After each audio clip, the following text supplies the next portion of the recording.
here. I'm Ethan. You probably know me from Kendall Gray's channel. I'll link it, but you probably see me somewhere.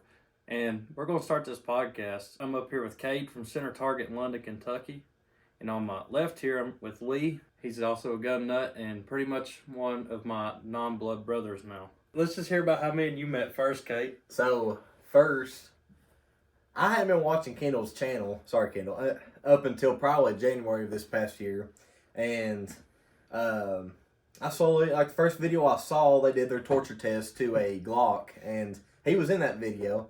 And so I've always remembered Ethan from him. I've seen him in a lot of the videos. And I started just becoming a Kendall Gray addict, watching the videos all the time. And right around that time, 6 months later, it's beginning of June. I just got back home from college. I was back up here working a bunch. And I seen this cat walk in. And I was like, he looks too familiar. And then I think I walked up and I said, what's your name? He said, Ethan. And then I said, you don't know Kendall Gray, do you? And then he's like, yeah, I reckon. And yeah, I know the guy. Yeah, and then the rest is kind of history after that. We cut him a little deal on the HK he was wanting. And we've kind of just wanted to start up a sponsorship ever since then. We DM'd each other on Instagram, got rolling. And now we've pulled Ethan in, we pulled Lee in with us over here. And the man, the myth, the legend. Junior. Yeah, that's a better name. And we've been knocking it out with videos, doing all kinds of shorts, TikToks, just YouTube videos. We tried pulling a boat out of the holler. That didn't work. That didn't work too well. You got staff from that video. Yeah, I got staff from that video thanks to a spider bite. So thank you, Spider from the holler. Lee, you had the idea. That was Lee's idea. Lee didn't even go down there. He's like, no, I ain't doing it. No, yeah. He got down there. He said he smelled cucumber, and that's copper. The second I blinked, I turned around, and he was already on the other side of the hill. It wasn't a small hill either. No. Like, I don't know how the man moved that quick. It was a mountain. It was a mountain out in the holler. That was the best way I know how to describe it. Kentucky mountain. Kentucky mountain. Yeah, we're native to this place. So, but yeah, we've done that, and we've done some other cool videos too. Just different ballistics gel, I think. We did do ballistics gel. Yeah, we done some full autos. Right. Yeah, we did a lot with it. Yeah, full autos. We did a lot of staccato and tearing tactical. We did some the John Wick gun. Yeah, the John Wick gun, tearing tactical, and heck, we even shot bullseye with a high point. You shot a bullseye. Yeah, you shot a bullseye. Yeah. Well, we sucked with it. Like, that was crazy, but it actually wasn't as bad as what I anticipated. That's my first time really putting high point out on the range, and it's pretty terrible. It's still it's pretty terrible. Like we're gonna tell you the truth, so that is the truth. But I made it work. Make it work. So all I gotta say though was, like, when we started this journey, like, we didn't really, I guess, like, when it happened, me and Lee kind of had the idea for a while that we was gonna have a channel. And obviously Kendall's gun channel, they give him so much heck over it. So I was like, you know what? I'm going to start my own because, I love guns. And just the opportunity that Center Targets gave us to come up here and film when we want to, helping us out on some of these guns. It's just been great to us, and it's more of a blessing than anything to have you guys with us. Well, we're happy to have you on the team up here, and we just want to make it feel like a family. It does. Good, and that's how we want it to be, and we're we just want to move forward with that and keep pushing out these videos, continue with the sponsorship, and I think we have a bright future with what we can do, and so definitely getting more of these bad boys into here. Yep, get some more Weatherby, God's rifle, if y'all didn't know. Nothing shoots flatter, hits harder, is more accurate. Then with me. Yep. That's right. What do you got to say, Junior? So how we meet, Ethan? Oh, man. So, how me and Lee met, that memory actually popped up on my phone. But, so, anyways, I was getting gas or something at the gas station, and I always noticed, like, there was a Yamaha racing truck that parked there. Didn't know who it was. But anyways, so I was just getting gas. This is a little bit more farther in the story. Y'all kind of get, there's a Yamaha truck parked there. So as I was getting gas, a fatal car accident unfortunately happened.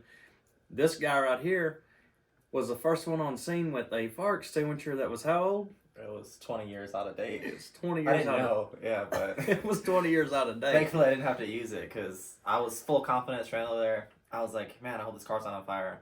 Luckily it wasn't.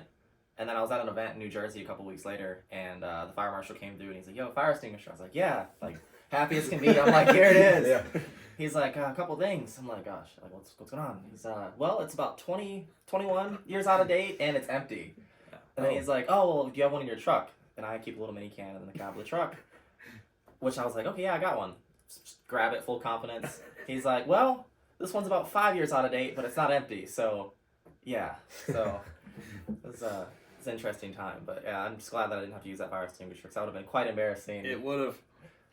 Although, speaking of all this going on, so after this happens, I think it just showed up and we just started talking. Because, I mean, there was no way of getting home because of helicopters, ambulances, and stuff. So we just, like, toughed it out and just chilled. But after that, Lee is not native to Kentucky. So it was just it's kind of wild how we met there. And then ever since then, we just, I don't know. It's like, this man's slept on my couch many of a time. Yeah. Quite a lot of nights. And there's it's definitely, it takes getting used to being in Kentucky. There's stuff that like we've done that's perfectly legal here that like had I done anywhere else, like I felt wrong doing it because in Kentucky it's like, What's some of the things like gun related? I guess. I mean, just blasting down a dirt road and finding like an empty holler and just like shooting into an embankment. Yeah.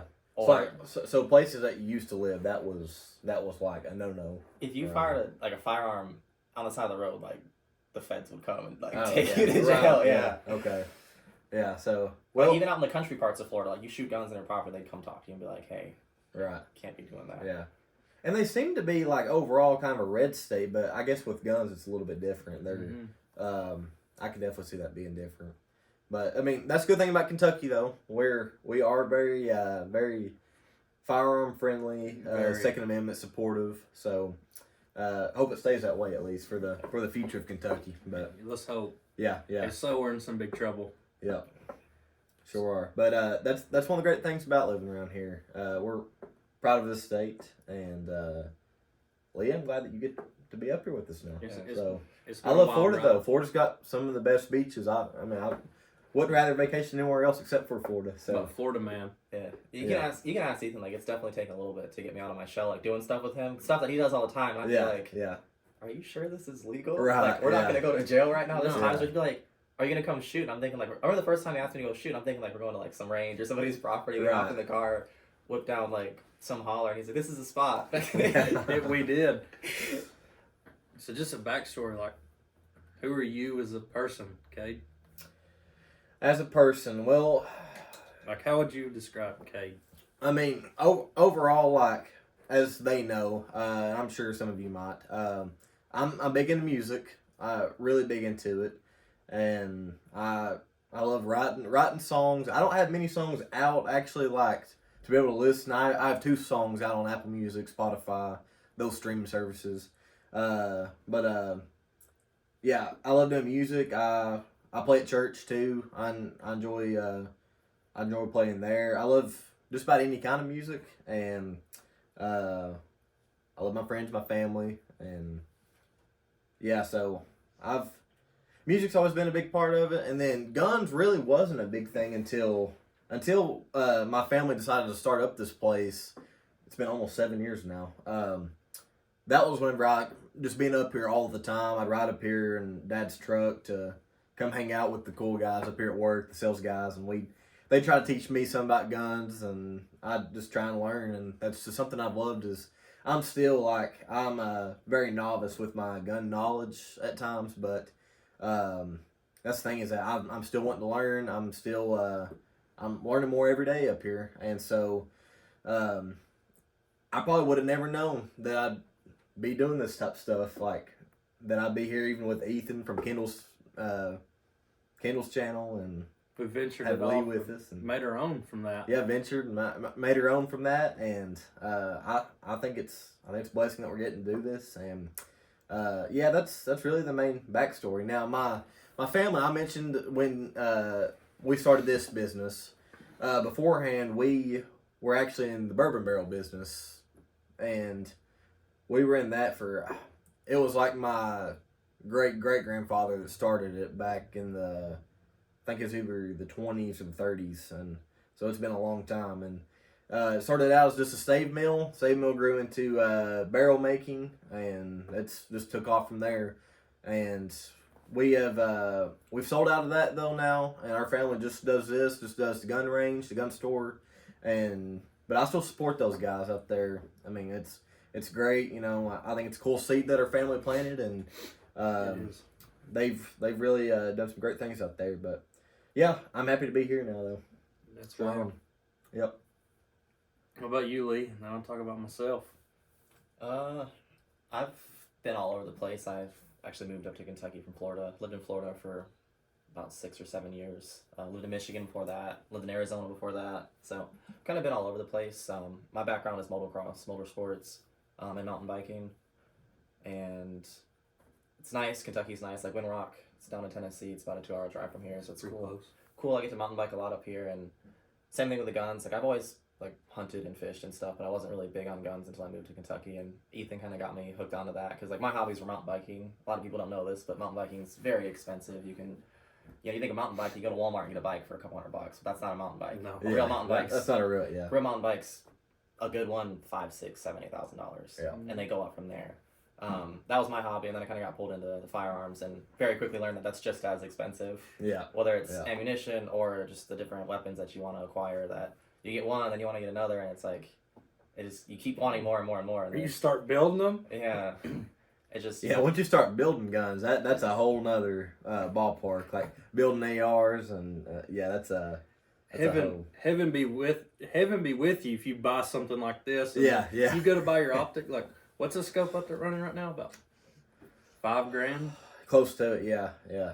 I mean, So scope, you're putting bases on. Yeah, it gets up there. oh, for sure. I mean, it's all about what you want to spend on it and stuff. But that's a whole topic, I guess, for another video. But yeah, that's guns are just as expensive, and So it's. I also learned it was kind of that way with golf because I meant to mention that I played golf for a long time. I still do some. And we'll have to go golfing sometime. I golf a lot. Okay. A lot, yeah. See, yeah, we'll have to go golf here soon then. But you can also integrate guns and golf now with a launcher. There we go. Yeah. Yeah. but yeah, it's a same way. I feel like any hobby I ever like, even guitars and stuff, like you have to put money into it in order to get good stuff out of it. That's just how it is. And I mean, there's definitely some stuff that'll be the better bang for your buck, type thing where it's still quality, but it's cheaper on the price, the money totem pole. But really, if you want something good, spend the money on it. And that's really the only way around that. With guns, I mean, anything, sports related. I mean, I'm sure, like you were saying that with like bike racing and stuff, that I'm sure it's that way too with those. Like if you're really wanting to do mountain biking, you got to get the expensive one, not a $200 Well, mountain bike at Walmart. I had purchased my first. Cause like I said, background's motocross, did that, and then stopped riding when I went to college, just because I was like, hey, it's time to focus on education and moving towards like an actual career path. And then once I graduated, it was like, well, I want to get back to something. My initial thought was, mountain biking is going to be cheaper and it's going to be safer. Yeah. When I tell you, I've been hurt worse in the last 5 years on a mountain bike than I have in like 17 or 18 years of like motocross. I mean that, like I've gotten all kinds of busted up. And first bike I bought was like a giant Trance. Got it for my birthday. It was like $2,000, and just rolled the wheels off that bike. Got to the point where I was out riding a entry level high end bike, and then I bought a YT German made bike, and that was like $6,500, $7,500 somewhere in there. And once you ride something of that caliber, you can't. But it's also like you're putting your life in the hands of like the equipment you're riding. So like to me, you could ride any of my bikes and like it's a bike, it feels the same. But like when you're riding on that edge of like speed, agility, and stuff like that, you notice that like when you dive into corners, like you feel the difference between carbon and aluminum, like the frame flex, the wheel flex. You definitely notice all that. So like your average person might not, and they'd be like, oh, you're crazy. Like I remember the chick I was dating at the time when I told her I bought that bike that was like $7,000. She was like, it has a motor, right? Like it's like a motorcycle. I was like, no, it's like a bicycle. Got them Lamber feet. You like pedal it. She's like, $7,000 for a bike? Like what?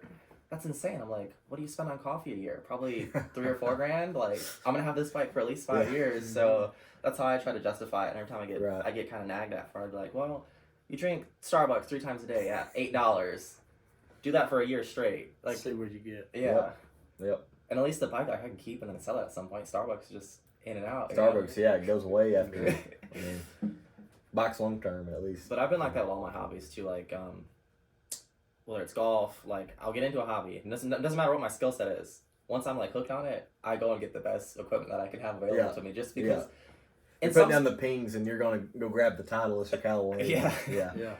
It's like to your average person, they don't notice it, but like when you really nitpick, you like will feel like how like sensations are with certain things. You notice little stuff. Yeah. And it might not seem like much, but if it's a couple strokes a game, that's a couple strokes a game. Or It is. something like that. Adds up, of course. Strokes does.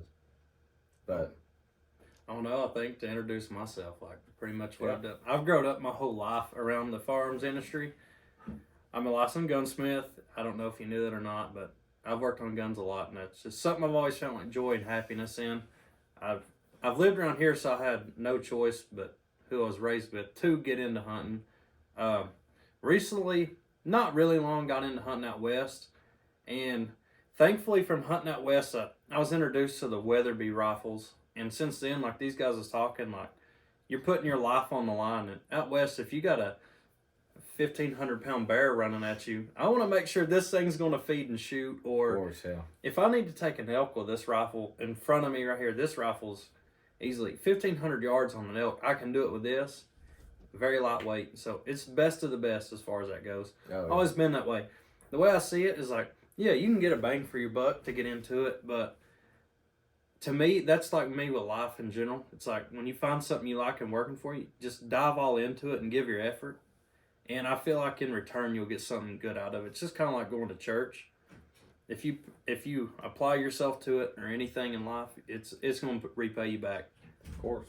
But I just simple guy from Kentucky. Simple man. Simple man from Kentucky. That's how we do it. Yeah.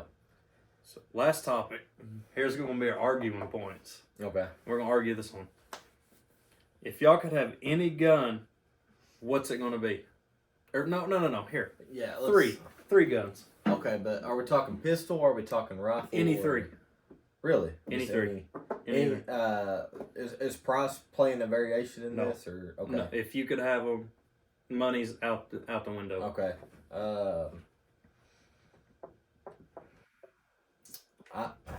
Ethan, I'll start with you. Easy. Hold on. HK.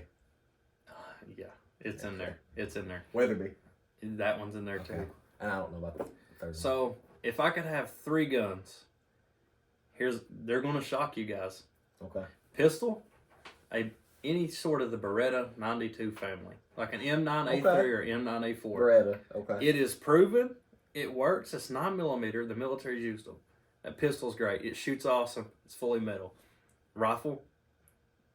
You probably know what rifle I'm about to say as far as that one. Mm-hmm. It's going to be an HK MR556. It's battle proven. It's shorter than full auto brother, the 416D's, the one who killed Bin Laden. Not many people can say that they've shot the biggest terrorist or built the gun who did. That's true. They're German made. They're awesome. I have them. Love them dearly. I mean, I'll fight hand and tooth to tell you HK's awesome. You can ask Cade. I'll tell him all the time. Like, they're the bee's knees. And for my third one, it has to be a Weatherby, a Mark V. As far as them go, qualities there, their customer support, the guys who own them and what they value is just, it's there. And they make beautiful rifles. And I've not found anything that's better. Expensive, but you won't find anything that shoots better than a Weatherby. They're just great. Okay. Yeah, that's pretty good. What hunting rifle do you shoot? I use a good old-fashioned Papal Remington 700, 25-06. That's my go-to deer hunting rifle. But would you consider buying a Weatherby? Oh yeah. Would you? Weatherby? Yeah.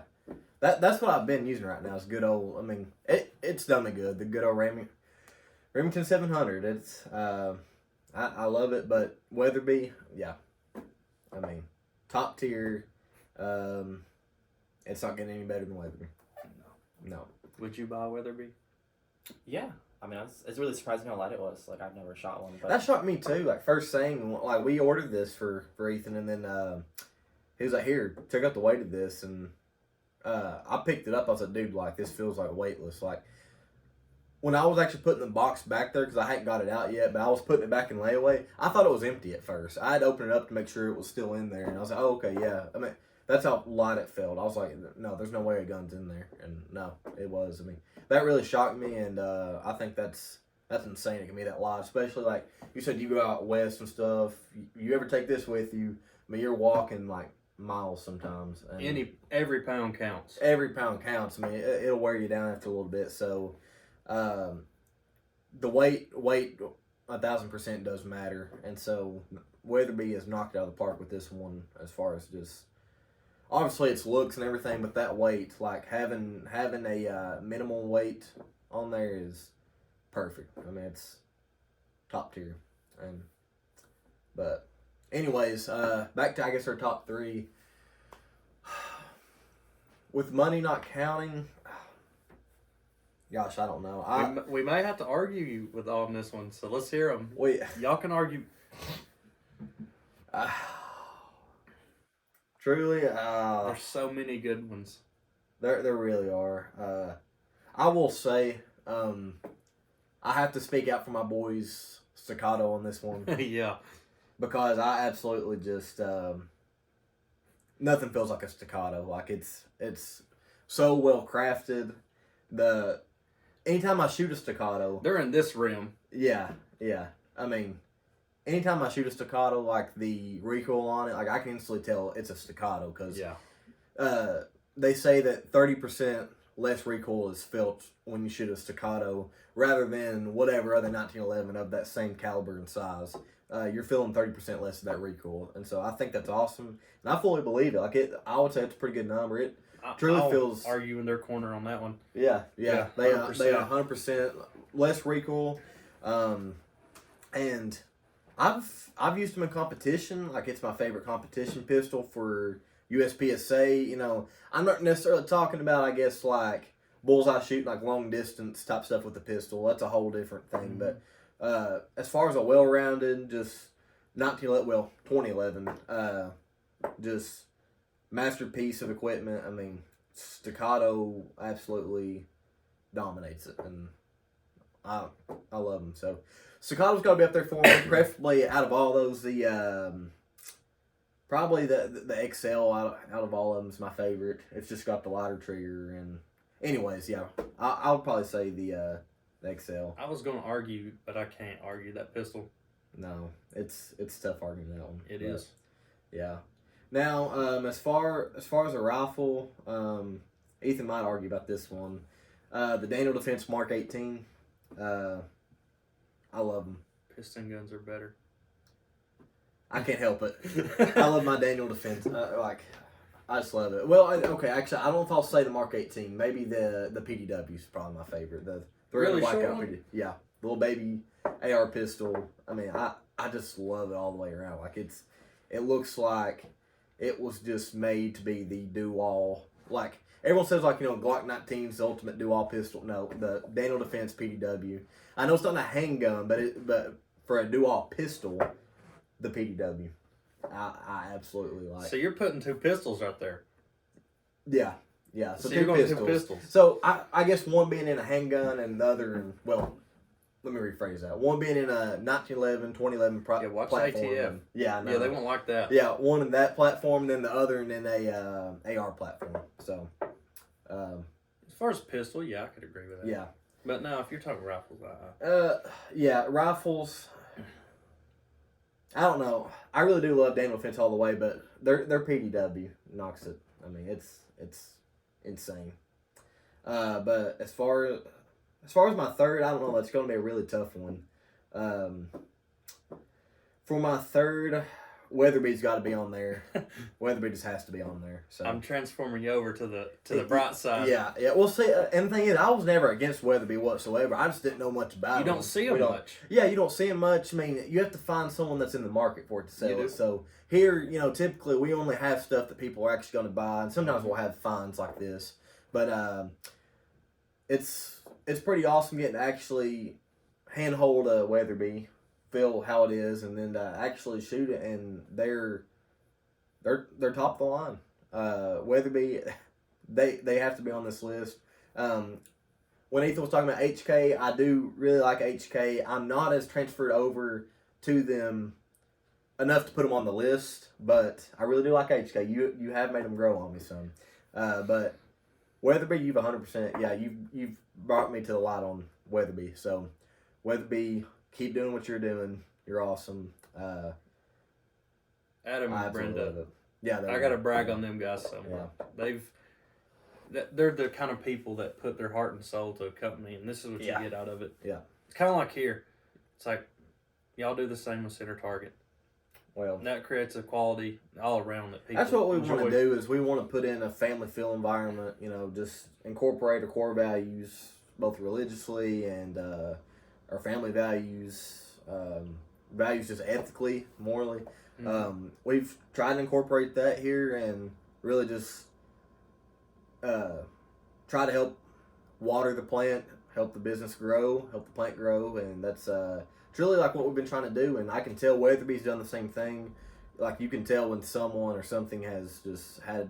They care about their care's been put into customer. it. Their heart and soul, like Ethan said, and mind, and that's you can always identify that. So, and with Weatherby, you can do that all day, every day. You can see the effort they've put into it. But Lee, what's your top three? Let's hear it, Junior.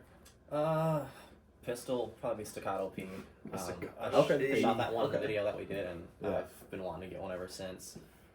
Just because that platform, like I was shooting like dime-sized groupings as that's so good. Not only a novice shooter, but an inexperienced shooter, and was shooting amazing groupings with it. And it was just comfortable, even compared to the Tran Tactical, like that $12,000, $14,000 pistol. Like the Staccato P, like for me, like personally felt the best. Like just accuracy-wise, comfortable to shoot. It's not too big, it's not too small. Like all of us shot that gun and the Staccato XL better than the $15,000 pistol. Which is what's crazy. That was very wild. But don't get me wrong, I understand why the Tran Tactical. Mm-hmm. I understand why it is as much as it is, but I respect it. It could just be us. Yeah, I fully respect it too. It's just I think honestly we weren't as used to that light trigger on it, and that'll actually creeping up on us. I'll shoot worse a lot of times with a lighter trigger, and I actually did a short for Center Target just the other day where I compared the Wilson Combat Experior to the Staccato XL, and I shot better with the Wilson Combat Experior, and it has a little bit of a heavier trigger on it, and you all saw the Staccato XL is on my list. Like I love the thing, I absolutely love it, but sometimes if I'm used to shooting just a heavier trigger like my Glock or something, and then I go to something like that's like a half pound, well, no, it's not half pound. It's 1.5 pound. But if you go from something like that, a 4-pound trigger down to 1.5 pound, it's totally different, and you'll be on the pullback of the trigger, and you'll shoot before you even mean to. Mm-hmm. And a lot of times it'll cause me to just shoot off. Like most of the time, high is what it is. For some reason, I get some adjusting down as I go, and then I'll pull high myself. Yeah. That's my fault because I'm trying to brace for recoil. It's fully mine too. I'm bracing for recoil. And right before it, I've not even meant to pull it back yet, and bam, I've already shot it. And so I think that could be why, with the Tran Tactical, why we shot that way. But everybody, that's another thing. Everybody, including Lee, me, and you, we all shot a little high on our groups. Yeah. I did notice that, and you all can go back and watch the video. Yeah, we'll link it. Yeah, we'll link it here in the video. But, anyways, Lee, sorry to cut you off there. We were explaining with that, but what's your other two? That's a good question. It'd probably have to be an HK pistol of some kind. Like I have a VP9 Tactical that I love, but I'd love to shoot more in their lineup. But probably an HK pistol or one of their rifles. Just because their quality has been really good, and I love their product. It's a proud dad moment for it is. So. And then number 3 would probably be something ridiculous, like a G11. Like just something that's absurd. Like it looks funny, it's funky, it probably shoots weird. Yeah. Okay. And HKG11. Man, if we could get a hold of one of those, would be nice. I'd give my left arm for one. Honorable mention. If we didn't say it had to be an actual gun that exists in real life, but if we could, definitely like ray gun, Black Ops 1. A ray gun? Yeah. Honorable mention for you. Awesome. What would that be? Honorable mention, fictional or non-fictional gun. It could be any. Okay, so this is a non-fictional gun, like it's real, but it's also, I guess some people might think it's fictional, but just the MP5, like I absolutely love the MP5. We have one up here, an actual full auto one, not one of the SP5s or AP5s. It's an MP5. We've all shot it. I think we did a video with it too, didn't we? And I absolutely love that thing. I'm more accurate with that full auto than what I am with any others I've ever shot. And I've shot some of our Mark. I think we have some Mark 18. Yeah, the Mark 18s, and we have custom built through in a blackout. You know, and It's nice. I just always shoot so much better with the MP5, and I've fallen in love with it. So yeah, I'm gonna throw the MP5 on there for the honorable mention. So and it's HK. So here's my honorable mention: HK MP7, full auto. okay, MP7. MP7.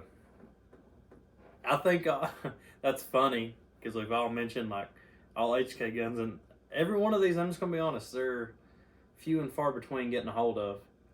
So if they're honorable mention or not, they're real, but they might as well not be real. Yeah, yeah. That's why that's why with the MP5 I was like, it's real, but I might not think it actually exists. You know, a lot of you Call of Duty kids.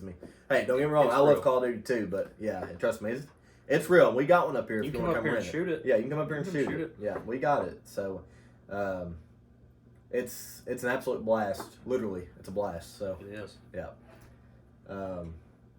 But yeah, so I'm glad we got to name some of our top 3 there. Get to know us a little bit better. Yeah, so just be on the lookout, I guess, for some more of these videos, and We got way more planned out. yeah, we want to get more up close and personal with you guys on these videos. Just as far as instead of always doing videos where we're out, let's say hunting or something, deer hunt with the Desert Eagle, like we're still gonna do those videos, but we want to do some more like this, or just chilled, laid back, more acousticy. Just here to talk about guns and I have all a that series to kind of like introduce. okay. You actually sent it to me, and I think Lee was in with this too. We're gonna make a series. Is it bulletproof? Is it bulletproof? That'd be really good. Just random stuff, and we're gonna see if it's bulletproof. Yeah. We will shoot through it no matter what it is. And that's important to know on a safety level. If something is bulletproof or not. You never know if everything hits the fan and, you're using stuff just use it as like a shield or something, and you never know. But even without that drastic, extent to it, just testing it out and having fun with it, seeing, I don't know, is this safe bulletproof? Is this just Is a stuff Tesla like bulletproof? My thing for the Tesla is okay. so I've always wondered Lee's got the Tesla now. my thing is I've always wondered the accidents happen. Even with responsible gun ownership, if I accidentally ever ND'd in my Tesla into the floorboard, am I just gonna blow up on impact? Only That's one good way to to figure know. it out. Only one way to figure it out. That's If I right. actually let one off in the car and it goes to the floorboard, is it gonna just catch on fire and explode, or is it just gonna not work anymore? Yeah. What?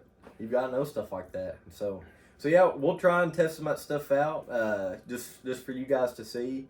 But I think we're gonna do more videos like this, and we're gonna do some more of the series we was talking about just then. Just whatever. Just keep Comment keep and let us watching know what you want to see too, because it helps us out so much.